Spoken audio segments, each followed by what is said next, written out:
angelic beings, heralds of harmony since the dawn of creation, witnesses to the birth of humanity, custodians of Eden's gates, champions of divine justice, guides of the chosen, and messengers of God's grace. They embody courage, embodying the essence of righteousness and wielders of heavenly influence.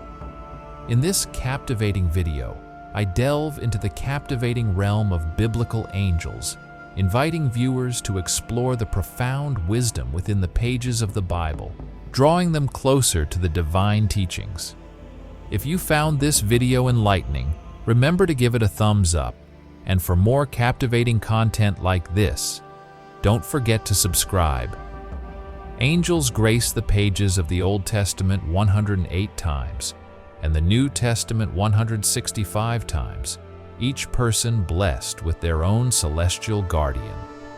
Though their numbers exceed 100 million, their exact count remains a mystery, as legend tells of the legion who fell alongside Lucifer, expelled from the celestial realm. Angelic hierarchies are intricately divided into 9 ranks, often referred to as choirs, each holding a distinct role in the celestial order. These classifications are drawn from scriptural references, although they don't necessarily correlate directly with hierarchical power. Yet, as we ascend the celestial ladder, the responsibilities of each rank grow weightier, drawing them closer to the divine presence. Commencing our journey from the outermost echelon of heaven, we encounter the 9th choir, simply known as angels. These celestial beings are intimately intertwined with the physical realm, often recognized as guardian angels. From the moment of conception until the final breath, they stand as unwavering sentinels, engaged in spiritual warfare on behalf of those they protect. Frequently, they manifest in human guise, appearing amidst life's trials to test the spirit of mortals. As Hebrews chapter 13 admonishes, "Be not forgetful to entertain strangers, for thereby some have entertained angels unawares."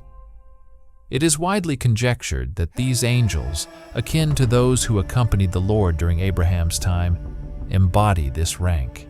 In the plains of Mamre, Abraham finds himself seated at his tent's entrance during the sweltering noon.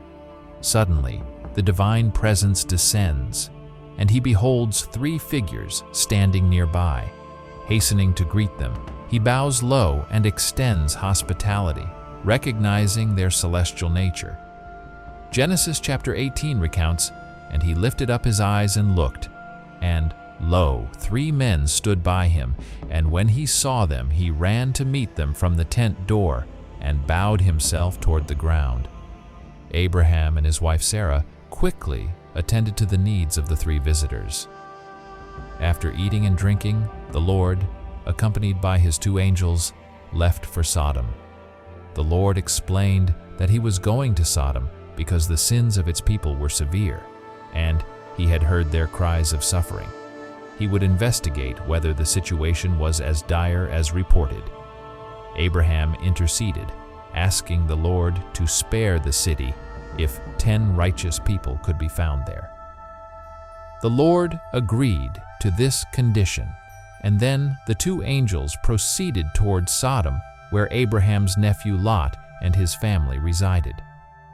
Upon their arrival, Lot met them at the city gates, respectfully bowing and urging them to avoid spending the night in the open street, but to stay at his house instead, hinting at the urgency and danger outside. Before long, the rest of the city learned of the newcomers. Driven by corrupt desires, the men of Sodom, both young and old from every part of the city, surrounded Lot's house and demanded to have relations with the visitors. Lot tried to negotiate with the mob, offering his 2 virgin daughters instead, in an attempt to protect his guests under his hospitality.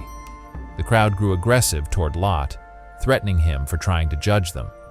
At that critical moment, the angels pulled Lot back inside and secured the door, then struck the attackers with blindness, rendering them unable to find the door.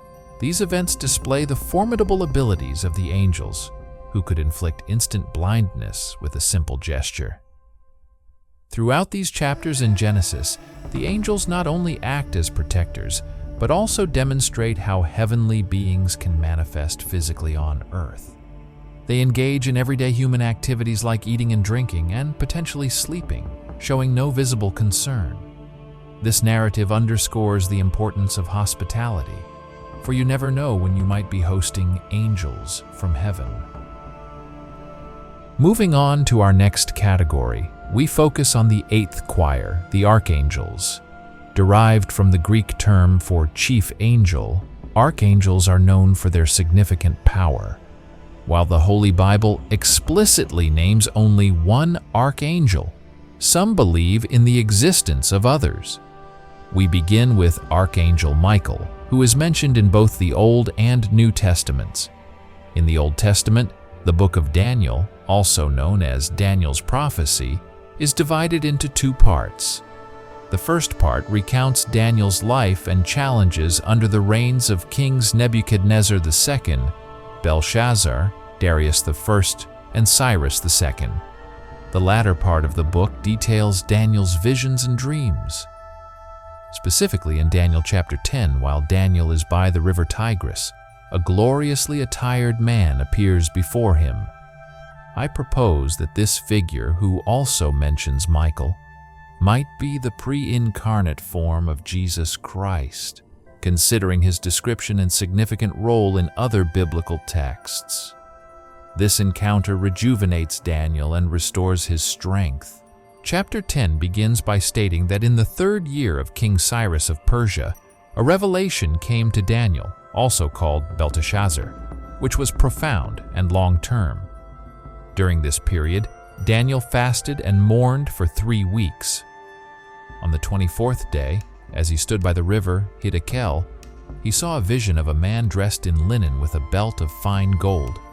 His body resembled beryl, his face shone like lightning, his eyes were like fiery torches, his arms and feet gleamed like polished brass, and his voice sounded like a multitude. The presence of this figure was so overwhelming that Daniel's companions fled in fear, though they did not see the vision themselves. Overwhelmed and weakened by the vision, Daniel fell into a deep sleep face down until the man touched him and set him on his hands and knees.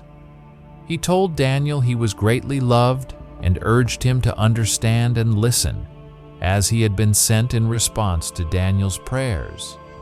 However, the prince of the kingdom of Persia opposed him for 21 days until Michael, one of the chief princes, came to assist, allowing him to stay with the kings of Persia.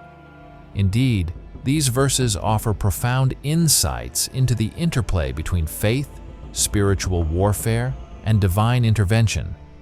Daniel's act of fasting exemplifies the discipline of subduing the body to nurture the spirit, thereby amplifying the potency of his prayers and strengthening his connection to the divine. The spiritual realm, as depicted in these passages, operates in tandem with the physical world. Our actions, prayers, and spiritual fortitude can influence the unfolding of spiritual battles unseen to human eyes. Through Daniel's steadfast faith and spiritual discipline, the grip of the adversary upon the kingdom of Persia was loosened, paving the way for the intervention of Archangel Michael. Michael's designation as one of the chief princes signifies his exalted position among the celestial hierarchy, entrusted with the formidable task of combating spiritual forces that oppose divine purposes. This acknowledgement hints at the existence of other archangels, with Gabriel often cited as another prominent figure in Christian belief. Thus, these narratives serve as a poignant reminder of the interconnectedness between the physical and spiritual realms, urging believers to cultivate their faith, engage in spiritual disciplines, and remain vigilant in their spiritual battles, knowing that divine assistance is ever at hand. In Daniel chapter 8, Gabriel emerges as a central figure in the unfolding of prophetic visions.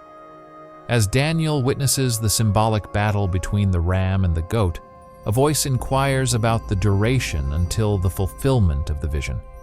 Another figure, described as having the appearance of a man, stands before Daniel, and a voice from the divine realm commands Gabriel to elucidate the vision's meaning. This portrayal aligns with Gabriel's role as a divine messenger throughout Scripture. The depiction of angels bearing a human likeness underscores the profound connection between humanity and the divine. Just as humans are created in the image of God, angels, too, reflect elements of divine holiness. However, it is crucial to note that while angels may share a semblance of God's image, they do not possess His full likeness, setting humanity apart as God's pinnacle creation. Gabriel's significance as a messenger is highlighted in the New Testament, particularly in the Annunciation narratives. In Luke chapter 1, Gabriel appears to Zechariah, announcing the birth of John the Baptist, and later to the Virgin Mary, proclaiming the miraculous conception of Jesus Christ. These encounters underscore Gabriel's pivotal role in conveying divine messages and heralding significant events in the unfolding of God's plan. Thus, Gabriel emerges as a prominent figure in biblical narratives, embodying the essence of divine communication and serving as a conduit for the manifestation of God's will upon the earth. In the celestial hierarchy, the seventh choir comprises principalities, whose role transcends mere governance akin to earthly principalities. Rather, these angelic beings serve as guides and encouragers, inspiring individuals to deepen their spiritual practices and draw closer to the divine. Their influence extends to the realms of the arts and sciences, fostering creativity and intellectual pursuits in response to the prayers of the faithful. Moreover, principalities assume a pivotal role in the divine governance of nations, offering guidance and wisdom to national leaders during times of challenge and decision-making. Their celestial oversight ensures that nations remain aligned with divine principles and values. However, some theological interpretations suggest that certain principalities may have fallen from grace alongside the bearer of original sin, contributing to the spiritual discord within the earthly realm. This notion segues into our next category, the sixth choir, known as powers, which explores the dynamic interplay between celestial forces and spiritual conflict. The sixth celestial choir, known as powers, assumes a crucial role in spiritual warfare against the forces of darkness. These angelic beings stand as stalwart defenders, aiding humans in resisting temptations and overcoming the snares of sin. Through their encouragement and reminders of the triumph of good over evil, they empower individuals to uphold righteousness in the face of adversity. However, the relentless pursuit of evil, embodied by the originator of sin, persists in its endeavor to wreak havoc and destruction upon humanity. Despite the unwavering efforts of powers and other celestial beings, the battle against darkness remains ongoing and formidable. The imagery depicted in Revelation chapter 12 unveils a cosmic conflict of epic proportions. A great red dragon, symbolizing the archetypal adversary, seeks to devour the woman's child, representing the Messiah. A celestial war ensues in heaven, with Archangel Michael and his angelic hosts confronting the dragon and his legions. The outcome of this celestial clash results in the expulsion of the dragon, identified as the devil or Satan, along with his fallen angels, from the heavenly realm. This profound narrative underscores the perpetual struggle between good and evil, the tireless efforts of celestial beings in combating spiritual forces of darkness, and the ultimate victory of divine righteousness over malevolent deception. It serves as a powerful reminder of the enduring battle for the souls of humanity and the pivotal role played by celestial powers in upholding the cosmic order. The narrative of a third of heaven's angels falling alongside their master, Satan, resonates deeply within Christian theology, illustrating the consequences of rebellion and the allure of power and pride. As beings of immense spiritual potency, angels possess the capacity for positions of command and authority, as evidenced by the Archangel Michael's leadership in the celestial battle against Satan and his cohorts. While the identities of the angels who fought alongside Michael remain unspecified, it is plausible to surmise that they include the powers, whose primary responsibility involves engaging in spiritual warfare against demonic forces. This notion aligns with the belief that powers, as warriors in the celestial realm, would have been drawn into the conflict alongside their leader. Additionally, the principalities, tasked with overseeing nations and guiding them towards spiritual enlightenment, are implicated in the cosmic struggle between good and evil. It is within this context that Daniel's prayers are seen as instrumental in combating the spiritual forces influencing Persia, suggesting the interplay between human agency and celestial intervention in shaping the course of nations. The depiction of powers and principalities tempting nations to succumb to sin while rewarding them with forbidden knowledge and technology finds resonance in Ephesians chapter 6, which exhorts believers to don the spiritual armor of God in preparation for spiritual warfare against such malevolent forces. Thus, the belief in the roles of powers and principalities in the cosmic battle between light and darkness underscores the intricate dynamics of spiritual warfare and the ongoing struggle for the souls of humanity. Ephesians chapter 6 serves as a poignant reminder of the spiritual battle that believers face, urging them to equip themselves with the armor of God to withstand the cunning schemes of the devil and his cohorts. The enumeration of adversaries, including principalities, powers, rulers of darkness, and spiritual wickedness, underscores the multifaceted nature of spiritual warfare and the need for vigilant preparedness.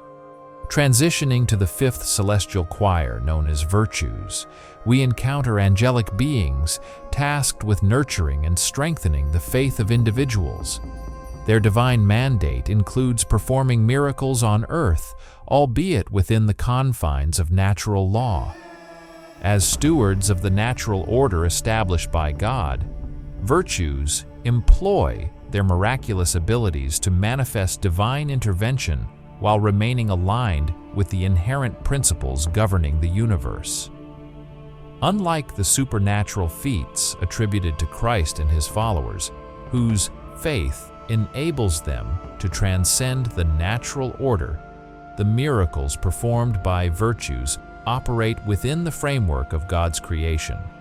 Their interventions serve to inspire faith and illuminate the divine presence in the midst of human affairs. The scripture in Mark chapter 16 attests to the miraculous signs that accompany believers who walk in faith, reinforcing the profound connection between faith and divine manifestation.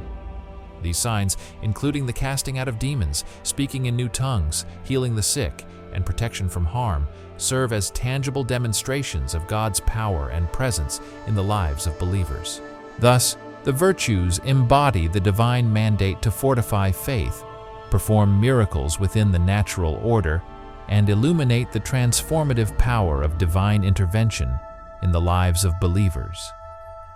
The virtues indeed wield remarkable power over the natural world, including the ability to command elements such as weather patterns, storms, and earthquakes. This authority is evident in biblical accounts of significant events, such as the awe-inspiring display of lightning, thunder, and earthquakes that accompanied the giving of the stone tablets to Moses on Mount Sinai, as recounted in the book of Exodus. Transitioning to the fourth celestial choir, known as dominions or lordships, we encounter angelic beings entrusted with regulating the responsibilities of other angels while serving as conduits for God's mercy and love. As stewards of the divine order, dominions oversee the execution of God-given tasks, ensuring harmony and alignment with divine will. In biblical narratives, the intervention of dominions is evident in moments of profound significance and divine mercy. For example, during the time of Abraham and Lot, it is believed that dominions were dispatched to Sodom and Gomorrah, intervening in the judgment upon those cities. Additionally, in the story of Abraham's willingness to sacrifice his son Isaac, it is the angel of the Lord, likely a dominion, who appears to prevent the sacrifice and affirm Abraham's faithfulness. The passage from Genesis chapter 22 vividly illustrates this divine intervention as the angel of the Lord calls out to Abraham, staying his hand and sparing Isaac's life. This manifestation of God's mercy and the affirmation of Abraham's faith highlight the role of dominions as bearers of divine compassion and guardians of God's chosen. Thus, the dominions stand as pillars of divine order and mercy, ensuring the fulfillment of God's will while extending His love and protection to humanity. The third celestial choir, known as thrones or ophanim, embodies symbols of God's justice and authority, serving as manifestations of divine governance and sovereignty. As elucidated by Paul of Tarsus in his letter to the Colossians, thrones are among the celestial beings created by God and exist to uphold His divine order and authority over all creation. In Colossians, Paul emphasizes that all things, both visible and invisible, including thrones, dominions, principalities, and powers, were created by and for God, underscoring their inherent connection to the divine and their role in the cosmic hierarchy. Thrones stand as emblematic representations of God's majestic authority, symbolizing His eternal reign over the universe. The imagery of thrones is also evoked in the book of Revelation, where the 24 elders are depicted as seated before God on their thrones, offering worship and adoration to the Almighty. Their acknowledgement of God's sovereignty and power reaffirms the centrality of thrones in the celestial hierarchy as beings intimately connected to the divine presence and authority. Thus, thrones serve as enduring symbols of God's justice, authority, and sovereignty, standing as guardians of divine order and participants in the celestial chorus that praises and magnifies the Almighty. The description of the ophanim, or thrones, as depicted in the book of Ezekiel, offers a vivid portrayal of their extraordinary appearance and celestial function. These celestial beings are depicted as wheels within wheels, adorned with holy flame and adorned with countless eyes. The imagery evokes a sense of awe and wonder, reflecting the otherworldly nature of these divine entities. Ezekiel's vision, recorded in chapter 10 of the book bearing his name, provides intricate details of the ophanim's appearance and movement. The wheels, described as having the color of a beryl stone, are depicted as being covered with eyes on their entire surface, symbolizing their all-seeing nature and intimate connection to divine wisdom and knowledge. Moreover, the coordination between the ophanim and the cherubim, another celestial order, is highlighted in Ezekiel's vision. The wheels move in tandem with the cherubim, indicating their symbiotic relationship and shared purpose in the celestial hierarchy. The enigmatic cry of "O wheel" further adds to the mystique surrounding these celestial beings, underscoring their transcendental nature and divine purpose. Overall, Ezekiel's vision provides a captivating glimpse into the celestial realm, offering insight into the intricate workings of the divine order and the awe-inspiring majesty of the ophanim, or thrones, as guardians of God's justice and authority. The passage from Ezekiel chapter 28 offers a profound insight into the identity and fall of Satan, shedding light on his former exalted position as an anointed cherub in the celestial hierarchy. The rebuke directed towards the king of Tyrus serves as a veiled reference to the spiritual entity behind his earthly reign, revealing Satan's origin and subsequent rebellion against God. In this passage, Satan is described as having dwelled in Eden, adorned with precious stones and endowed with wisdom and beauty. As the anointed cherub who covers, he held a position of honor and authority in the heavenly realm, walking among the stones of fire on the holy mountain of God. However, pride and iniquity corrupted Satan's heart, leading to his fall from grace and expulsion from the divine presence. His rebellion against God's sovereignty and his pursuit of self-glory resulted in his condemnation and ultimate demise, symbolized by his casting out of the mountain of God and his destruction by fire. The imagery of Satan's fall serves as a cautionary tale against the dangers of pride and rebellion, highlighting the consequences of turning away from God's righteousness and embracing sin. It also underscores the reality of spiritual warfare and the ongoing struggle between light and darkness in the cosmic realm. Thus, the passage from Ezekiel offers valuable insights into the identity and downfall of Satan, emphasizing the importance of humility, obedience, and fidelity to God's divine will in the face of temptation and spiritual adversity. Indeed, Ezekiel's prophecy directed towards the king of Tyre serves as a dual narrative, addressing both the earthly ruler and the spiritual entity behind his actions. The passage reveals insights into the origin and fall of Satan, tracing his descent from a position of honor as an anointed cherub to his rebellion and subsequent expulsion from the divine presence. Before his fall, Satan's role as a cherubim involved protecting God's glory and maintaining a constant record of events within the universe. Cherubim, as the Lord's throne bearers and attendants, symbolize the worship of God and serve as representatives of His Spirit on earth. They hold significant symbolic importance, as evidenced by their presence atop the Ark of the Covenant, where the mercy seat symbolized God's presence among His people. Throughout biblical history, cherubim are depicted as guardians and symbols of divine authority, their imagery adorning sacred spaces such as the Temple of Solomon and serving as a reminder of God's presence and protection.